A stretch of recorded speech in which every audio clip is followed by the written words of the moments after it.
I want to talk about my current game of the year. I know it's halfway through the year already, but I'm pretty confident this thing is going to be top one, if not top three, for me this coming year. Yeah, Clair Obscur Expedition 33 is something else, I have to say. Yeah, this is kind of a review based off my Substack, like I've been kind of been doing. I don't know how many more of these types of things I'm going to be doing, where I'm actually like kind of reading. But it's nice to have concise thoughts, I will say. So yeah, let's jump into it. I think Clair Obscur Expedition 33 is it's not just like a special game. It's a pretty essential one. It's I think personally it's already one of the greatest RPGs I've ever played. Um and yeah, talking about this game like puts me at risk of going on its significant length about it and every detail of its kind of inner workings. It's kind of it's hard to know how to keep it brief while still being in depth enough to describe the underlying stuff about this game in particular. And yeah, I'm still trying to kind of figure out a balance of these sorts of things with my reviews on the site and podcasts and everything. I'm kind of still discovering my voice as a critic and writer, and you know, having said all this, I can't help but admit that I will be doing a fair amount of gushing when I'm talking about this thing. So I'll just say it. I may be crazy. I don't know. I think it might be my game of the year when it's said and done. Clear Obscure. I don't know. We still have Donkey Kong Bonanza coming out. I'm playing Death Stranding 2 currently. Who knows what could be coming the rest of the year? But as of the time of this writing and recording, it's end of June, end of May when I wrote this. I'm pretty confident that this game will stay near the top, if not at the top of my personal top 10 of the year. And yeah, I'm pretty comfortable making that claim, even as the year's releases kind of come out. This game is so good. It might even be like it might even hit my all-time favorite games list. I kind of keep current. I love this game. It's in contention with like Metaphor from last year, Final Fantasy 6, Final Fantasy 7, 7 Remake, Fallout 3 for like my favorite RPG I've ever played. I think of this game that highly. It's just truly a masterpiece. It's unforgettable. It's a landmark title in this genre for the innovative battle system, a truly audacious story with beautifully rendered, acted, and designed characters, wonderfully composed and played music, and finally, fantastic design and depth that's made in side content to rival all other games in the genre for its sheer quality. I think it's truly a spectacle to behold what Sandfall Interactive's accomplished with this game. It's the it, it's their first game as a studio. It's shocking. I'm just in awe. Every time I think of this game, I'm in awe.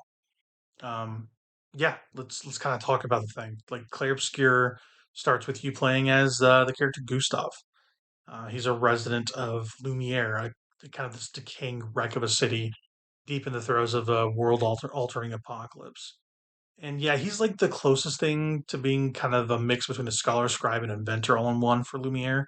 He's constantly creating, notating all the particular implements, history, and inventions of and for society in this like decrepit city state. You start your adventure with him on the day of the Gamage, an event brought on annually by the deity of the world, known only as the Paintress, who kind of wipes away annually every or any living beings in Lumiere over a certain age.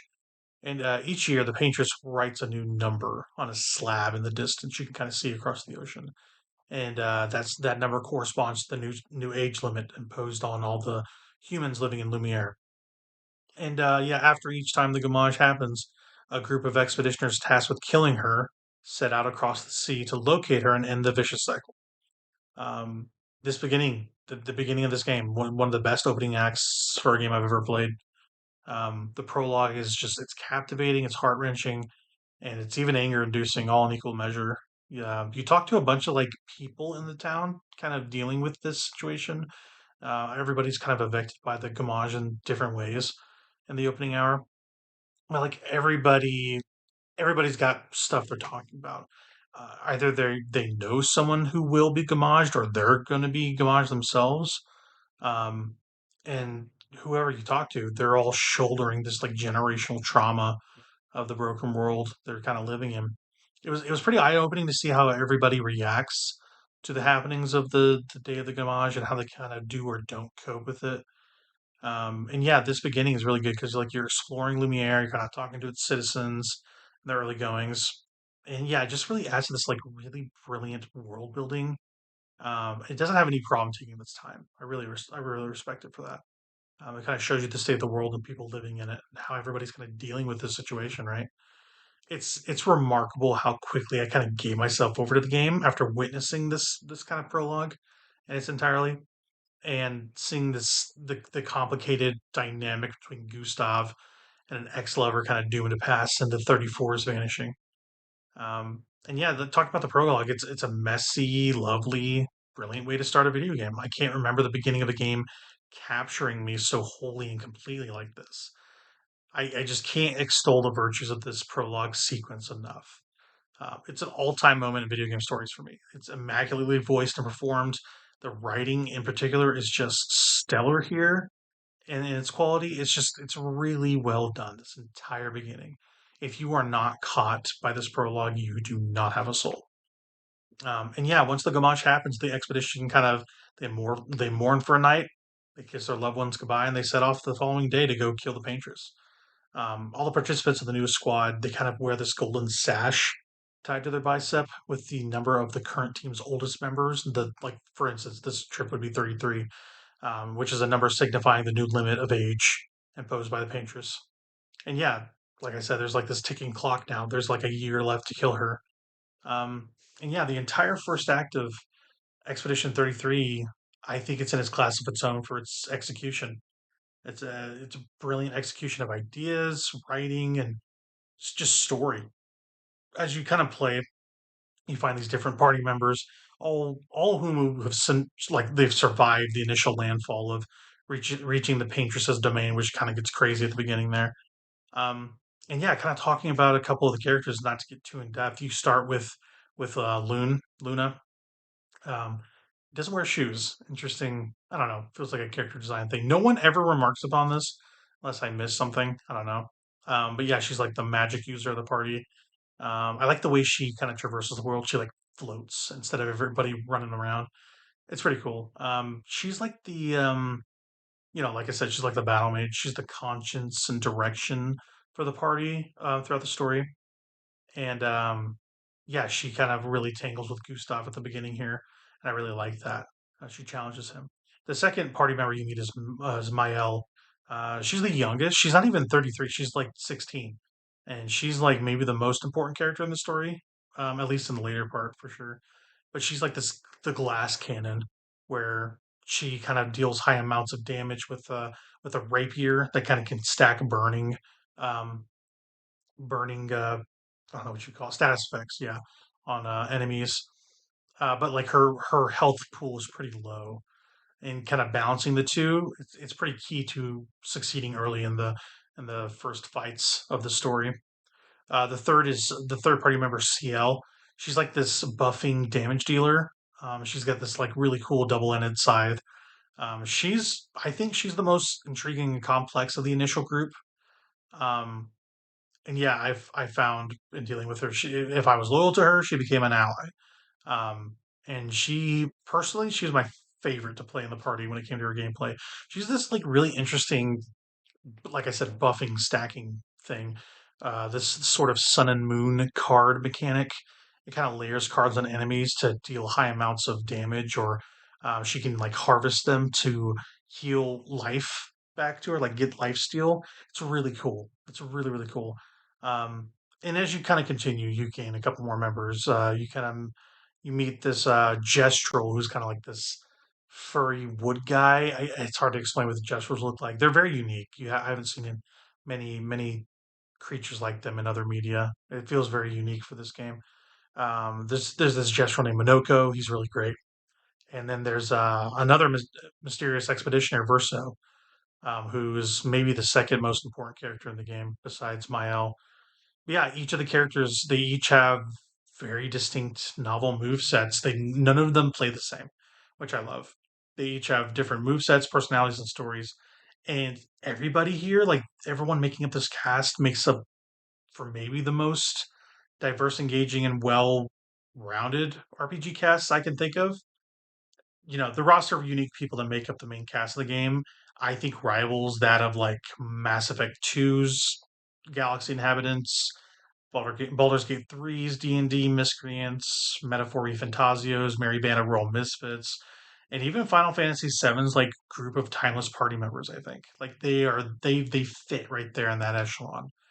I think Sandfall's created real living characters with as much heart and intellectual pathos as like any characters from those games I listed. I don't think I'll be forgetting this main cast anytime soon. They're a special group of people cultivated by a really talented studio, with remarkable care and craft in their execution and creation. And yeah, story and characterization in Clair Obscur are two of the strongest features about it. Even better still is the turn-based action-oriented battle system. It takes like the best of mechanics, stylization, and implementation from like turn-based JRPGs and smashes them together to kind of create one of the best feeling combat loops I've ever played. I, I think it's still early to say this, but I feel pretty confident still. I think it's my favorite turn-based combat system I've ever played. It is just so good. Um, Sandfall liberally borrows from classic JRPG franchises like Final Fantasy, Persona, to kind of create this sort of mishmash of different systems and real time mechanics that, when married, like work really beautifully in concert with one another. It kind of takes elements of the sort of I go you go and press turn system of the Persona and Final Fantasy series of games and kind of blends them together, create its own look and feel for the combat. Kind of like in setting up. In combat, at least initially, you can have up to three party members to kind of choose from when you engage the enemy. Each party member has different combat styles, abilities, health pools, and damage outputs. And kind of like a novel spin on the availability of party members in longer, more drawn out fights. When all three of your main crew go down for one reason or another, the remaining two party members that you have in the back line can optionally be called to kind of help out in this sort of like last stand for your expedition, which works both narratively and design wise for the gameplay to kind of afford the rest of your group a chance to take down a foe or group of enemies. It's awesome. It's so cool. I've never seen a game do this. It's an awesome addition to the mechanics of combat to kind of allow you to keep going, even when your first initial crack team's bitten to dust. It keeps like really difficult engagement exciting to know that you'll always have a shot every time you get the task at hand done. Even if your initial crew goes down, you got a couple guys ready to kind of clean up if they need to. And yeah, your characters all matter. Outfitting them with gear is vital to their success. And I gotta say, like the character equipment here is like shockingly customizable. Every weapon you can get can be upgraded. Every skill can be learned by every party member, and there's different synergies and skills between characters and builds that can stack and coordinate with other characters in a round if done correctly. Like there's like a bunch of moves that could feed from one round to another in the same kind of like team turn. It's so crazy. It's pretty exploitable, I would say, if you know what you want to build and you want to craft. But like the exploits of this build crafting for characters, it seems intentional on behalf of the developers. You kind of get the feeling that they're encouraging experimentation in this game to kind of reward people looking for that stuff.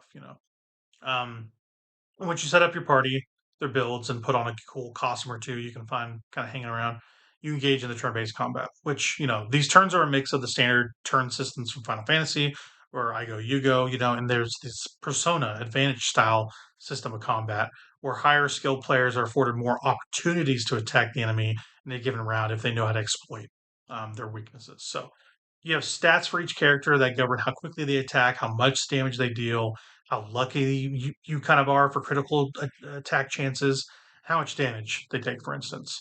Raising or lowering these stats is a matter of like allocating proper points at checkpoints. They can kind of be redone at any time with this recode currency gathered throughout the game. Um, yeah, each stat for each character differs when it comes to like their proficiencies and weapon scaling. And different weapons work better with different stats on characters. And then furthermore, you're afforded the use of pictos in the game, which are like these skills you can kind of slot into your characters. They can kind of afford buffs, debuffs, unique combat expression all throughout when used. And It's pretty cool. Like successfully making it through 4 rounds of combat without dying, these pictos can be equipped on any character after that. So like mixing and matching different abilities, it makes for like even deeper build crafting once you know what to shoot for. The amount of like minute modifications and gritty details hiding deep in these stats, equipment abilities menus are like it makes for one of the most flexible and well designed games I can remember. It's pretty remarkable for like a first time studio to kind of accomplish this breadth of player expression uh, in their debut game, no less. It's astonishing. And when you attack in this game, it feels fluid and impactful. You have a bunch of options at your disposal, which when battles do happen, and knowing which order to kind of do each in is crucial to kind of getting a fight over with just as quickly as it began. So first off, you have your basic attack. It's a move that costs nothing to do. If you're lacking in action points for higher damage moves, it's a good default to kind of do a bit of damage, build that currency up for larger attack streams. Each weapon additionally has an elemental affinity that can also be used to attack enemy weaknesses once identified. It sounds complex, but like when they dole it out to you, it's not that bad. It's really not. The best way to find out what enemies are weak to is by experimenting, just like Persona. Like, what are things weak to? Just use magic on them or whatever, and you'll be like, oh, okay, I know what you're weak to. Using skills and weapons tied to specific elemental affinities can be used to kind of identify their weaknesses, um, or it kind of displays over their head once they've been hit if they're weak to something. So then you also have those like free aim action, very persona like, where you can kind of just pull out your gun and blast some fools. But the difference is like there's this free aim where you can like literally point like a third person shooter, where you can kind of aim your gun, your magic blast, or wooden staff at foes to kind of exploit weak points on enemies or attack flying enemies in fights that'll dodge normal physical attacks. Um, and yeah, like this mechanic, besides Persona, kind of reminded me of Valkyria Chronicles a little bit for the aiming. The difference is maneuverability because you're not moving when you're fighting here. You're rooted in the ground. It feels like, but Valkyria Chronicles, you're kind of running cover to cover. It's not like that. But yeah, like that system, I haven't seen it in a traditional JRPG style combat system. I think it's pretty novel. I like the implementation. This kind of game feels like a blender game. Like there's a bunch of stuff they kind of threw in there, and it all really works well. Um, and then lastly, there's these skills you can kind of use for when a certain amount of action points have been stored per character. It's like in this bar at the bottom of their like um, character ticker or whatever you want to call that thing, character menu. As you kind of level up your characters and allocate stats, you can use leveling currency to unlock nodes on a skill tree at checkpoints, and they grant the use of different skills in battle. You can slot up to 8 skills, or sorry, 6 skills per party member, not 8. And kind of unlocking and utilizing these skills well can be the difference in more intense rounds of combat for sure. Your banked AP can be cashed in for these skills, with each selected skill having that aforementioned elemental affinity that can be used on enemies' weaknesses. And this sort of investigating and identifying of weaknesses is, again, it's inspired by Persona. And having this kind of like range of options to choose from when you're fighting, it really makes for thrilling gameplay, I gotta say. But yeah, selecting all these functions is stylish. It reminds me, it brings to mind just that Atlas style flair for menus.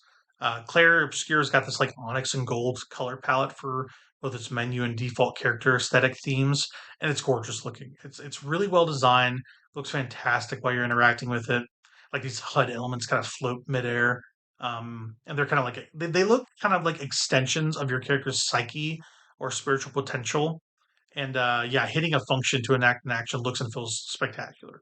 It's a great looking menu system, very very flashy.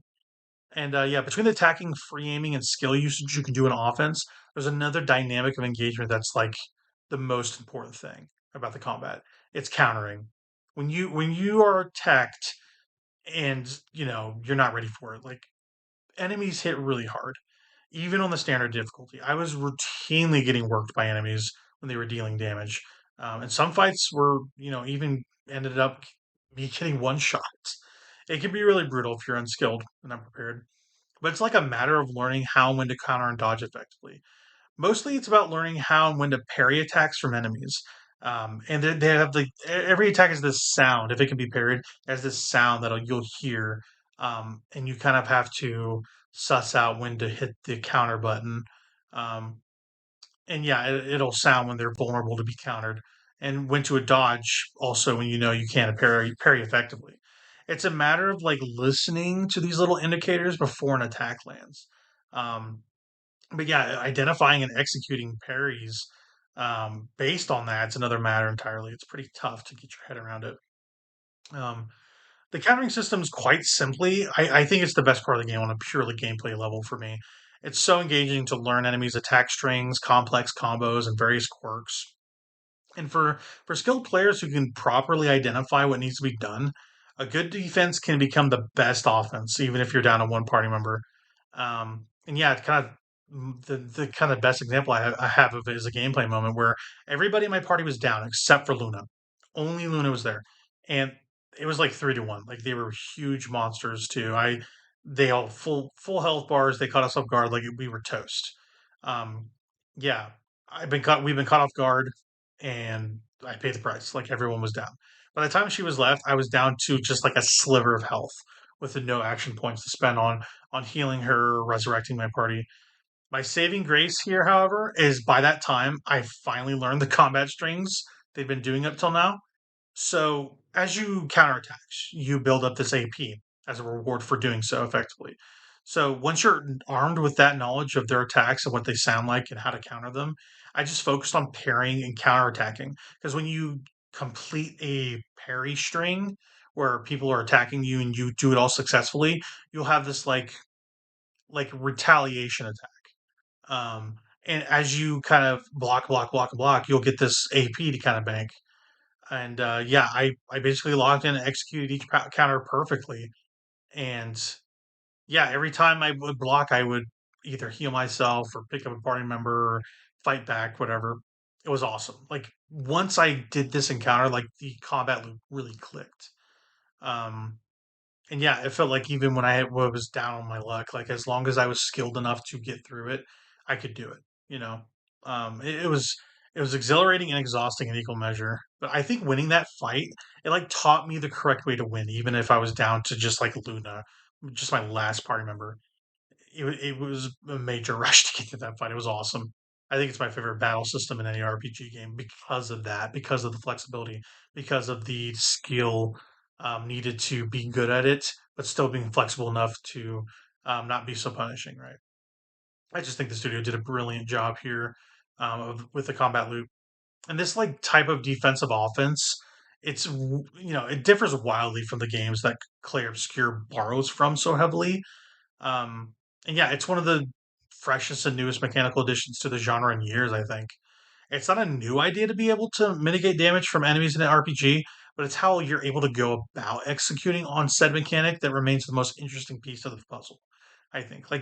There's some of this in Paper Mario where kind of countering and defending.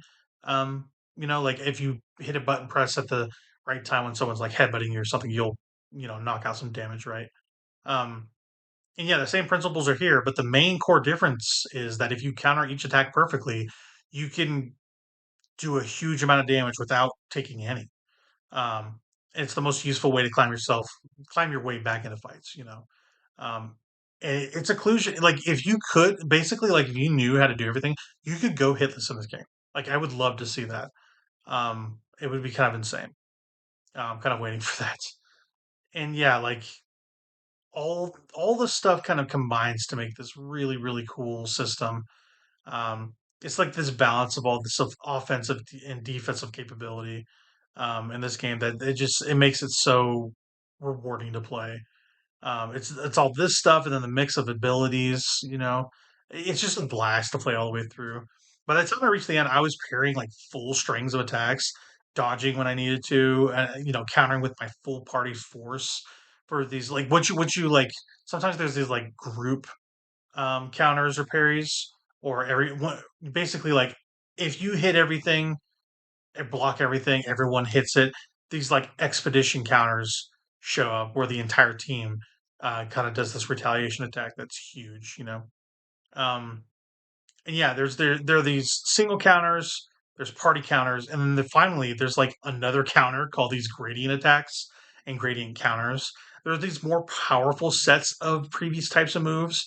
You build a sort of like super meter while you fight that adds to kind of like this three section bar over your skill overlay. And then when it's it's filled, it allows you to unleash a bunch of unique overpowered attacks on the enemies before you. It's basically like a free action. You don't get any cost to your action points there. You can bust that out and then do a normal round of attack if you want to. So like for a fluid turn, for instance, if you had everything, you could gradient attack the super, you could shoot a weakness, and enact a skill all in one round with one character. If your build's right, you can choose your action carefully. You can one turn fights. You can wipe away the opposition in one go if you're skilled enough. You know, and the same can be said for the enemies too. Like you have to counter their attacks, these gradient attacks from their side with gradient counters. And if you parry them precisely, you'll throw back the damage being dealt. It's these capabilities of the battle systems mixed with the countering tools that I just think it makes it my favorite turn-based combat ever. I never once got tired of playing this game. I constantly was learning new things while I played all the way up to the end of the story. Again, it's just unbelievable to me that this is Sandfall's first release. The confidence of this game just jumps off the screen in almost every facet of the finished product. It, it's it's nothing short of incredible the team has managed to do here with their first game. And by the end, I had more than enough side things to do in the overworld. I think it'll take me another 20, 30 some odd hours to clean up all the side stuff, side quests, arena battles, different boss fights called chromatic bosses. Um, and yeah, you just playing through the campaign. I like how short it was. Like it didn't feel short. It felt complete. It was just 25 hours to get through the end of the narrative. It didn't feel like it was wasting my time. It cut out all the fat. Like it feels really good. You know, yeah. By the end, I finished the game. I felt like I was a changed person. It's just an unparalleled triumph in its genre. It's the best combat I've ever played in a turn-based game. It's got an unforgettable story about grief and persistence, and it's got fantastically realized characters in an indelible world and setting. I just don't think I'll forget. Um, it's so rare for me. I have almost no issues with this game. It's simply remarkable that a game developed at this scale can run as well as it can, look as magnificent as it does, and sound as fantastic as it does, while still delivering on quality in the way that no game in a genre has, save for a select few. It left me pretty gobsmacked for most of its duration, and that's something I can rarely say about any other title in the medium. It's a game that's like all killer with zero filler, and it's much, much better for it. There's not a moment you could trim, a side task you could cut, or an encounter you could remove that make this game better. It's the best version it could be right out of the box on a content level. Like, technically wise, whatever, it might be shoddy here and there, whatever. I think this game is immaculately put together. Um, I think it's the new gold standard for quality in the JRPG genre, RPG genre. Full stop. Um, JRPGs and narrative based games have a new champion to look up to in Clair Obscur, and I think it's the new high watermark for the genre and video games as a whole. Like it is so singular in its execution. It is an excellent video game. I recommend this to literally everybody. I adored everything about this game. It's a rare case that this is the thing for me. Even as positive a person as I am, I have some hangups about even the best of products. I highly, highly recommend this game and all the content within it wholeheartedly without reservation. I think if you are a player of video games, you will be doing yourself a disservice if you miss out on this game. I truly think that. It's one of the greatest games I've ever played. It's by far the game to beat for me this calendar year for Game of the Year. And as the year shuffles on, we continue. I leave this review for you and for those who come after. But yeah, that's Clair Obscur Expedition 33. It is one of the best games I've ever played. I think is absolutely amazing, as I've said multiple times. It's a story you can't get spoiled on, um, because it is so vital. You need to play this game. Hopefully, if you're listening to this, you already have, and if you haven't, what are you doing with your life? Yeah, that was Clair Obscur. I'm going to have another review for probably Mario Kart in the days and weeks kind of coming forward. But yeah, I'm kind of just kind of reloading with some games now. I'm playing through Death Stranding 2, and I just finished a really fun game called Shotgun Cop Man. I might talk about that. It won't be the longest thing in the world, but yeah, some stuff in the oven. I'm gonna kind of take a breather and take stock and see what I want to talk about at some point, and kind of see how I want to tackle these things going forward. But yeah, I wanted to get this one off my chest. This game is a brilliant, brilliant masterpiece. Needs to be played by everybody. So as always, we continue. Keep gaming.